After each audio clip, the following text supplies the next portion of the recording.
So we begin our last topic in terms of the Middle Ages, and it has to do with the Crusades, but also a discussion of what the Crusades will do in terms of its impact on the wider world. And that's what we're trying to learn here. Um, there are a number of different reasons why the Crusades are important for our study. First, we need to understand that the Crusades are significant because they are the beginning of a clash of the civilizations that I've spoken about before. And we're talking about the Christian region here, circled in red, and it goes off the screen. And of course, in the pink over here, this would be the people of Seljuk Turks. Now, they come from this region here, and even farther to the east, and they do take on the Islam, or take on the religion of Islam, which did not work out for me. So, Islam, okay, is the religion that they will have. And why is Islam important in this setting? Because the Seljuk Turks will also take over this area down here, outlined in black, and that, of course, is Jerusalem. Okay, I'm just going to make a J right here, right about here, and Islam holds Jerusalem as a very important city, as do Christians, as do those who practice Judaism.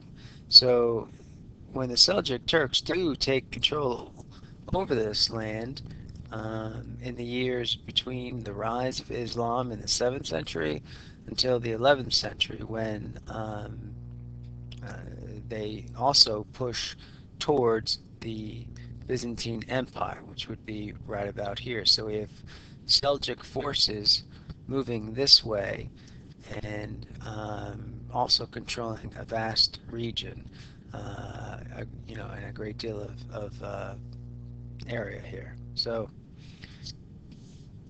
once again, another map uh, outlining the routes that different groups would take in order to reach the Holy Land, and then that is this area up in here. All right. So we're looking at Jerusalem, the city, the place where Christ died, but also the place where Muhammad is said to have uh, rode to heaven on a flying horse. So this this is also going to be important because the Jews did control that region for many years, the Israelites. So a very important area. You can locate these items on the map. The Crusades. We all know the story behind it. I'm not going to go into it. You still need to know Pope Urban II is going to be the one. Remember the reading that we did and his call for fighting, okay, the First Crusades. Remember, he has alternative reasons for doing so, okay? One of the one of the main questions that we asked in the last unit was why would Urban make this call for his Christian knights to come and fight these Muslim Turks? Okay? And then how did that change the situation in the Middle East?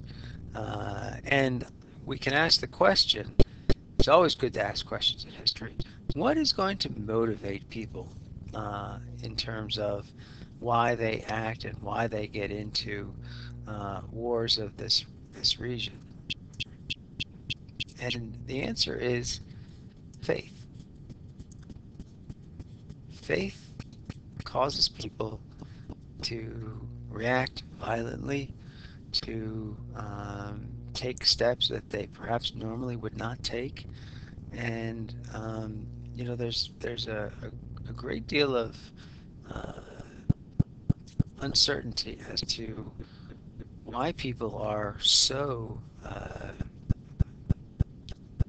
guess, enthusiastic to the degree that they would give up their lives in order to, you know, and use violence to push people out.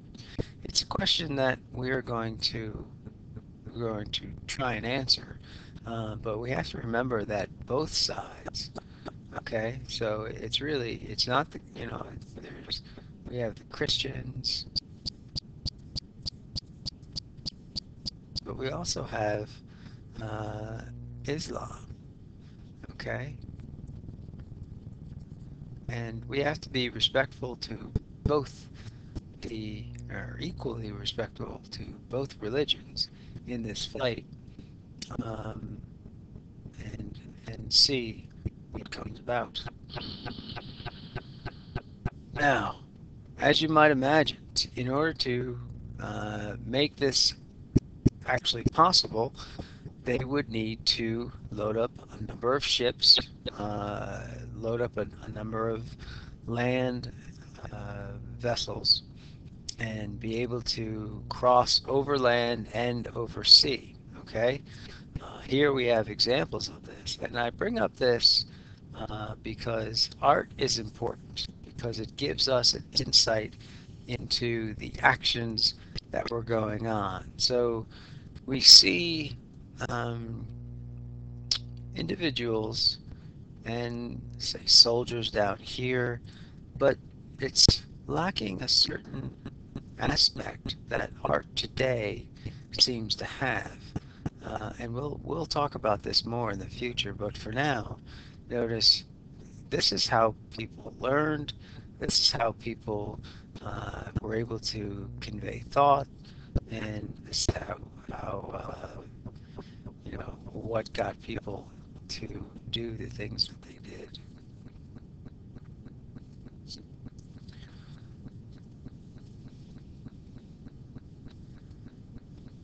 So, in addition to the religious zeal, perhaps escaping some troubles at home, the adventure of the entire thing, maybe the hope for more power, winning land, winning wealth, winning fame.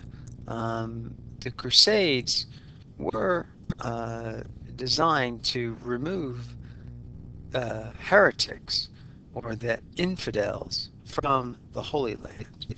Make no mistake, and this map shows the route of several of the Crusades, and we've talked about these before, as well as the Reconquista, which happens during the 12th, 13th, and 14th and 15th century, and finally ends in 1492.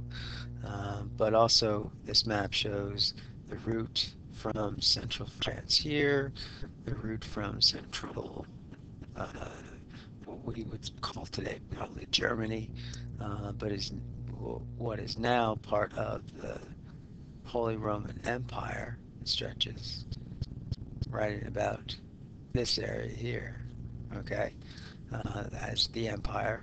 Um, and then it is split up differently. Maps give us a way, and geography gives us a way of understanding why uh, people act the way they do, people fight the way they do, and it, it just gives us some insight into that.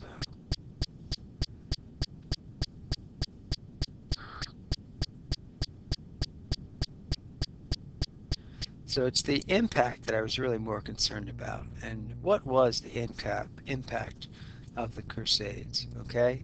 Um,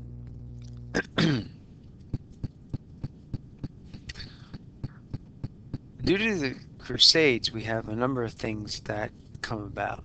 Okay. Number one, we have atrocities committed on both sides. If you don't know that word, you should look it up. Atrocities committed, meaning that there were very bad things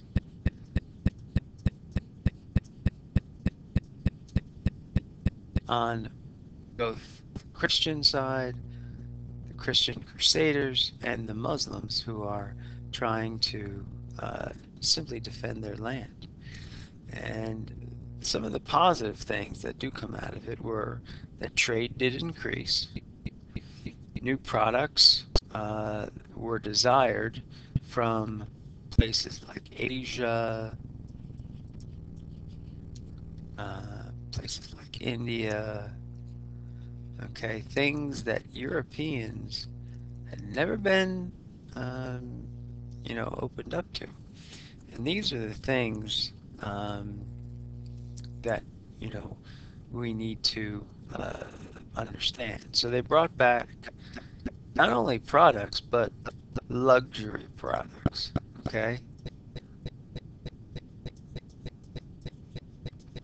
And to whom will these luxury products go? It's going to be those who are going to be able to pay. So these are going to be expensive items. Add to that the travel that will come from these events. Okay, um, and of course we have the fact that because of the Crusades, we had navies, national navies that have ships that were created, and now these navies can provide ships for trade.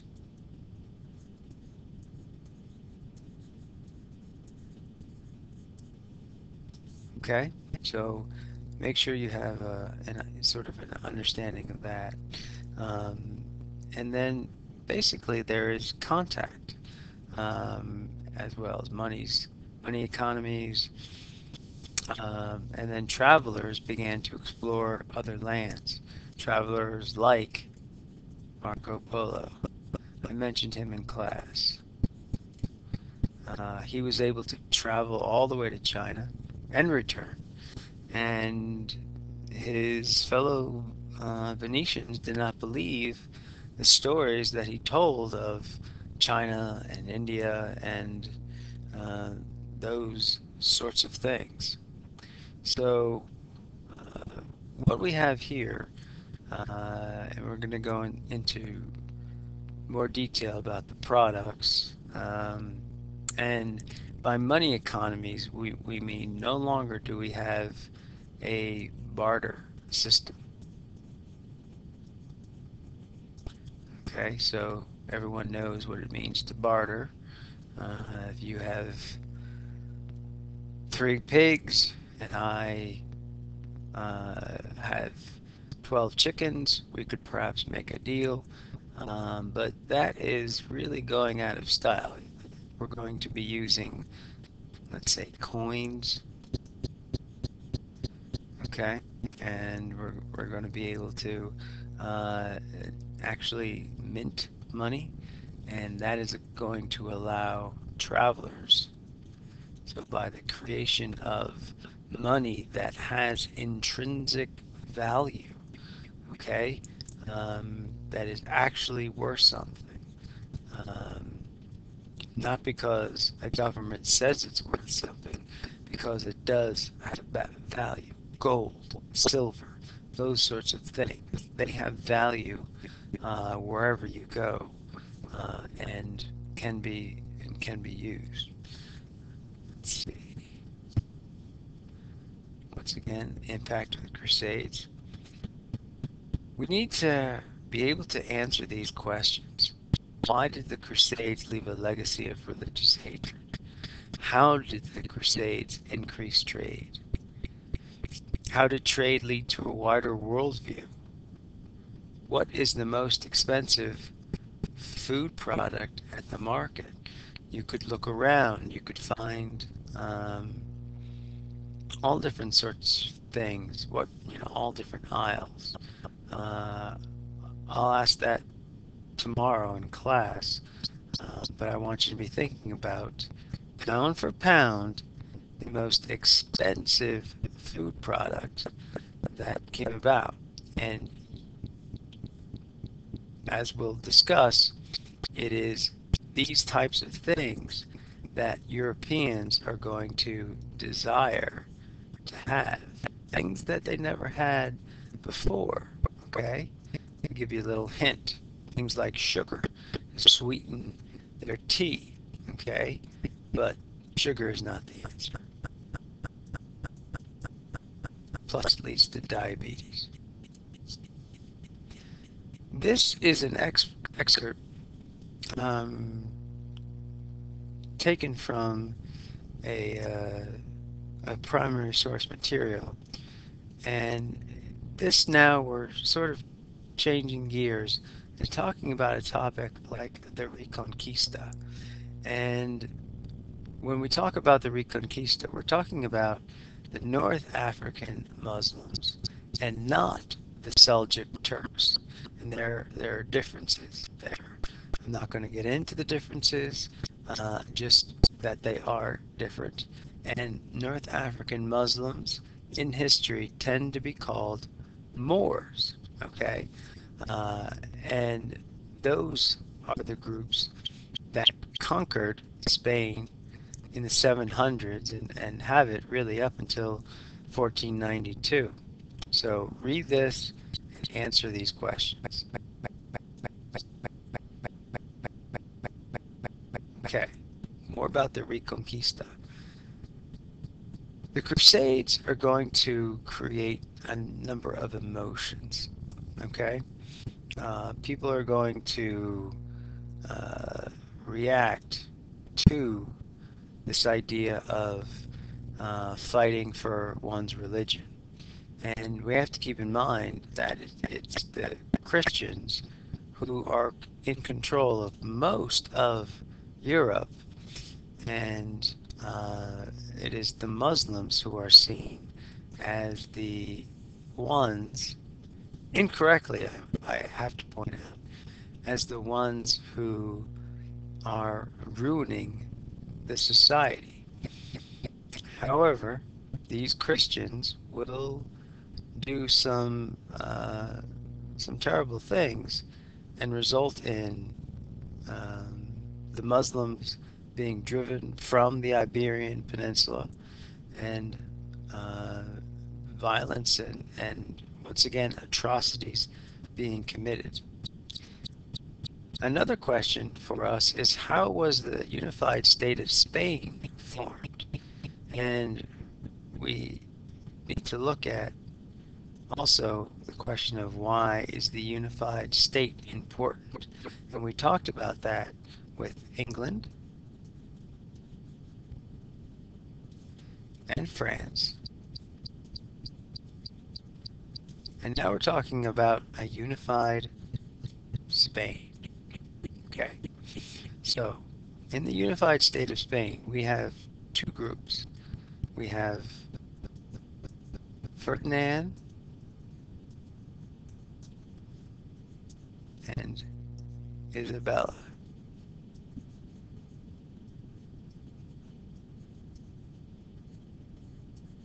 And they're from two different houses, or two different uh, regions, let's say.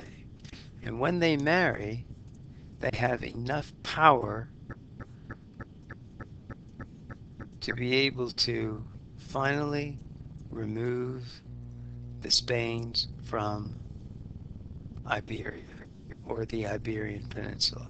But it is these two rulers who will enact a situation of hatred between Christians and Muslims, and then eventually between Christians and Jews.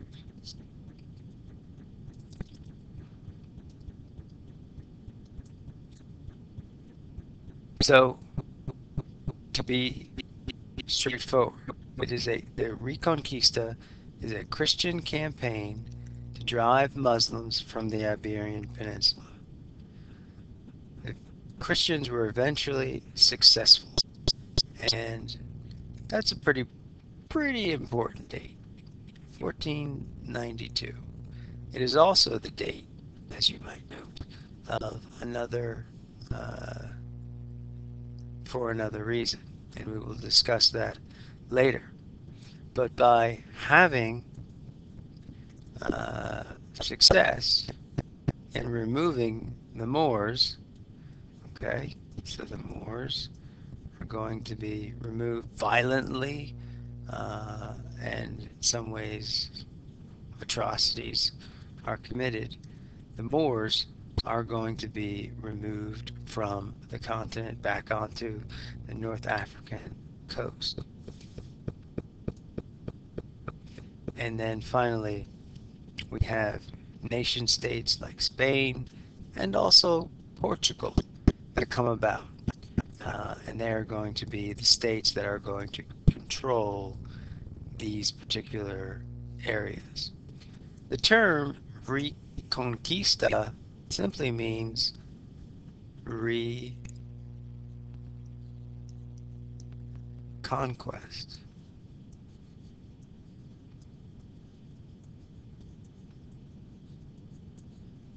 And it's important to understand that Christians, the Roman Empire, controlled this region of Iberia, and around the 700s, the North North African Muslims, or the Moors, came and took it over.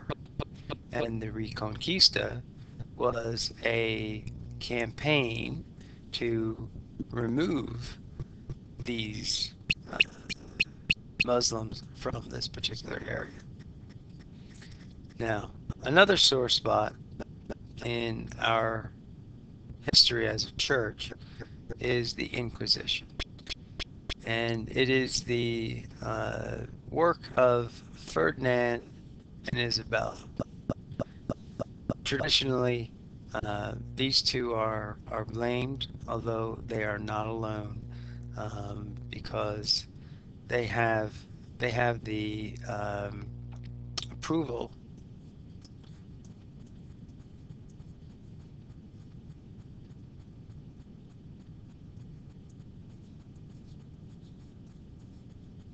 of the Church, the Roman Catholic Church, in instituting courts. So these are courts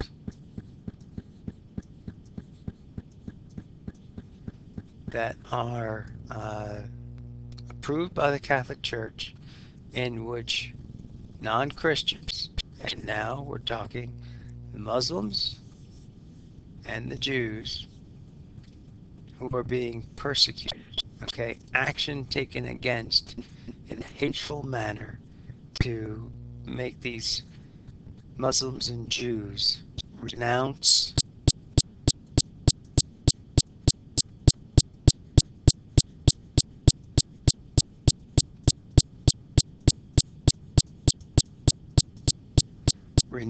their own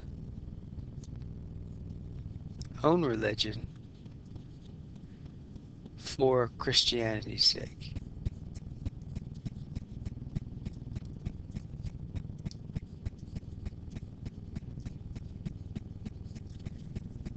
As you might imagine, this is not the best of times for the church, uh, nor for Spain, but it is a history that we need to look at. Many, what we call heretics, you've heard that term before, were in fact burned at the stake for their actions. And so, what brings us to the final slide of this particular example. We have the Crusades in the middle of the diagram.